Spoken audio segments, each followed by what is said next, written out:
હું કાનાભાઈ Chauhan Shri Deshaldev education charitable trust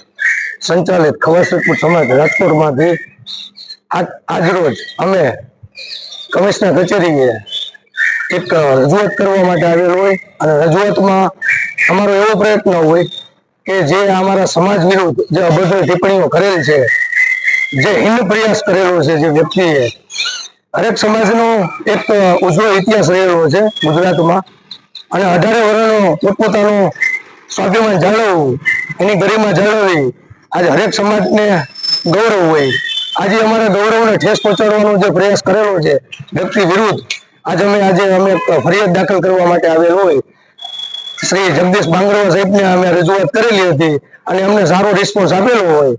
અને વિધિવત રીતે પ્રવનગર રાજકોટ પોલીસ સ્ટેશનમાં ફરિયાદ દાખલ થયેલ છે. કોના દ્વારા ટિપ્પણી કરવામાં આવી હતી અને કેવી ટિપ્પણી કરી હતી? ફેસબુક સોશિયલ મીડિયાના માધ્યમથી તમને પણ ખ્યાલ હશે કે અત્યારે ખોટા નામ અને ખોટી આઈડીઓ બનાવીને સમાજમાં જે વેરભાવ ઉભો કરવાનો જે ઉદ્દેશ્ય લઈને જે ચાલતા લોકો છે એના વિરુદ્ધ એક આ સખતમાં સખત આ મેસેજ આપવા માંગીએ છીએ અમે કે સાયબર ક્રાઇમમાં જે આ લોકો ડમી અને સોશિયલ મીડિયાના માધ્યમથી જે અન્ય સમાજને ગેરમાર્ગે દોડે છે, બરોબર, એના વિરુદ્ધ સખતમાં સખત એક્શન લઈ એવો અમારી એક નમ્ર વિનંતી છે રાજકોટ શહેર પોલીસ કમિશનર સાહેબને. ટિપ્પણી કેવી કરવામાં આવી? ટિપ્પણી સાહેબ એવી કરેલી છે કે જે હું શબ્દ પ્રયોગ થઈ શકે એમ ન હોય, અત્યારે જાહેરમાં શબ્દ પ્રયોગ પણ ન થઈ શક્યા હોય